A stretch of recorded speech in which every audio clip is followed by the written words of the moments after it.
well, down in Rottingdean, go for a walk, they said. It'll be fun, they said. It is really horrible down here, the wind. Although, in all fairness, I do love it. I love this weather. You can feel the power and the energy in it. It's just, if you can hear that, I'll show you the scenery in a minute, but it's quite extreme. Wanted to talk about manifestation again today. Had a bit of a kind of a lucid dream, if you like, where because I'm finding it really hard to manifest anything because of the state that I'm in, because of my emotional turmoil. I'm finding it hard to manifest, to keep my mind on one thing, and I kind of had a bit of a lucid dream as to how to do it. But it's 4 little words that change your mindset to being able to keep yourself in your manifestation mode, if you like. You know, if you are really poor and you're trying to manifest money in your life, you know that you have to have that frequency of already having money to be able to manifest that money in your life, and that's really difficult to do when you are absolutely broke. So there are 4 words that you can use to be able to keep you in that frequency or vibration of whatever you like, or whatever you want to call it. And so let's go ahead with that. But before I do, I want to show you what the day's like down here. All right.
So blessed really to be living in a place like this. The weather today is amazing, the sun's shining, and the sea's really calm. I wanted to talk about manifestation, a technique. As you can see, actually today's weather is completely different from the weather the other day. It took a while for me to sort of video out. So I kind of done the intro, as you can see, on a different day. But the topic, I want to keep the same topic, which is a manifestation technique, of which there are so many. This is obviously just one. When I first saw the film The Secret, which maybe 12, 13 years ago now, I knew that there was something very right in what I was learning in that video. I knew that there was something, there was some honesty behind it.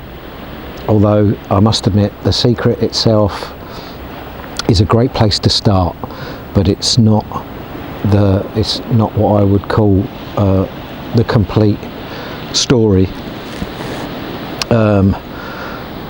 which over time I go through what I see is the complete story. And this is just one part of it. How to manifest something when you are so far away from what it is that you're trying to manifest. I think I used the analogy of money. How do you manifest? How do you be in the frequency of having money when you are completely broke? Well, this is just one. There are many different ways of doing it, but this is one that came to me kind of in a lucid dream. And it was being able to put your present moment, the moment that you don't want to be in or want to change for whatever reason, you put that in the past by talking about it as if it is in the past. So for instance, you may in your head, I'll take this, use an example from my own life. In my own mind, I would say something like, do you remember when your heart was broken and you were really worried about your future? But you have to say it in such a way, you have to have an elevated emotion behind that statement.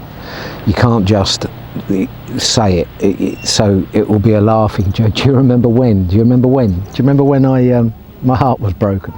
Probably not the best analogy to use. Do you remember when we were skint and we were living on the streets? Do you remember that? How things have changed for us now. So you're putting the present moment into the past. And that, for me, is a great way of being able to be in the frequency of having what you want when you don't physically see what you want in your experience. Visualization techniques are extremely important. Being able to visualize clearly what it is that you want in a way that is natural to you.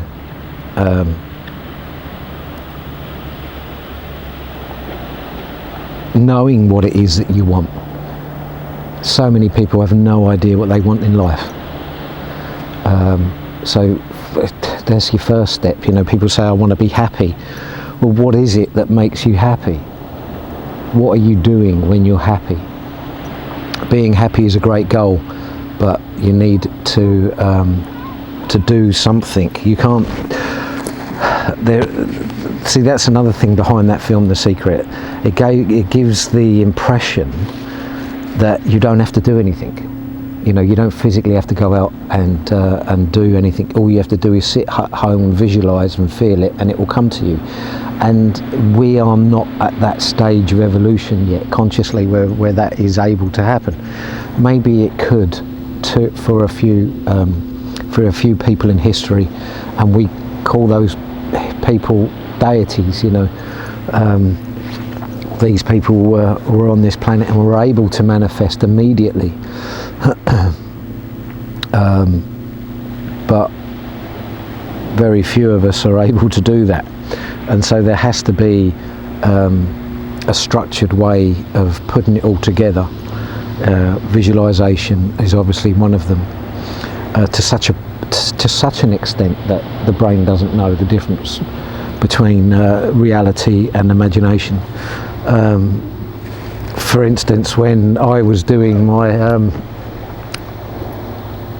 psychotherapy diploma, my hypnotherapy diploma, I gave an example of a group in America who took two teams of basketball players, and one team of basketball players would spend all day shooting hoops, and the other team would spend all day imagining shooting hoops but never missing.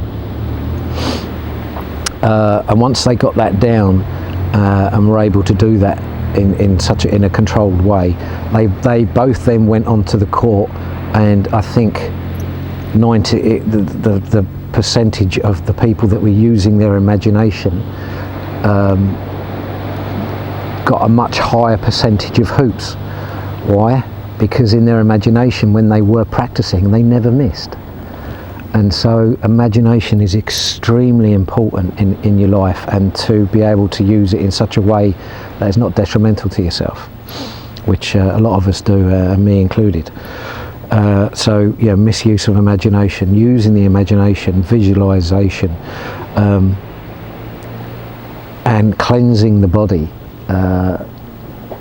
energetically, spiritually, physically, is also key for manifestation, because you have to become the stuff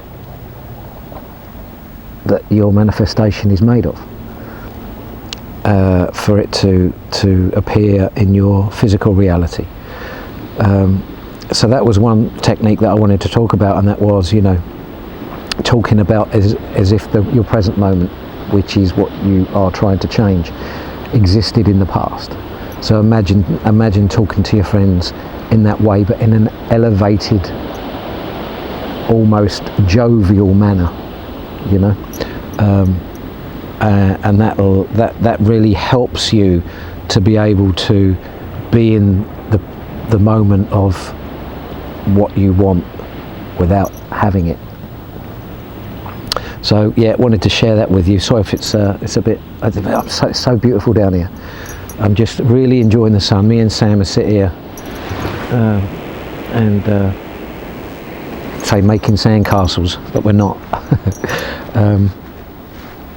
It's been a tough couple of weeks, because Christmas, you know, all those first Christmas, and it was my birthday last week, so it was my first birthday without Carol, first Christmas without Carol, and so it's been really tough the last few weeks. So I haven't made a video, but I am getting back to my, well, not to my old self, but to my new self, and I'll be making a lot more videos from now on.